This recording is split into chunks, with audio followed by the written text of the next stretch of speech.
తెలంగాణలో అమలయ్యే సంక్షేమ పథకాలను చూసి దేశమంతా బీఆర్ఎస్ వైపు చూస్తున్నారని మునుగోడు ఎమ్మెల్యే కూసుకుంట్ల ప్రభాకర్ రెడ్డి తెలిపారు. యాదాద్రి భువనగిరి జిల్లాలోని చౌటుప్పల్, నారాయణపురం మండలాలకు చెందిన లబ్ధిదారులకు ఆయన షాదీ ముబారక్, కళ్యాణ లక్ష్మి చెక్కులను పంపిణీ చేశారు. ఈ సందర్భంగా మాట్లాడుతూ దేశంలో ఎక్కడా లేని విధంగా తెలంగాణలో ముఖ్యమంత్రి కేసీఆర్ అమలు చేస్తున్న సంక్షేమ పథకాలు పేద ప్రజలకు వరంగా మారాయని తెలిపారు.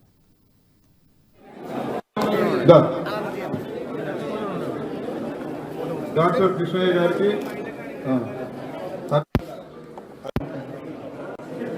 చౌటుప్పల మున్సిపాలిటీ పరిధిలో గల కళ్యాణ లక్ష్మి, షాదీ ముబారక్ లబ్ధిదారులకు 327 చెక్కులను అందజేయడం జరిగింది.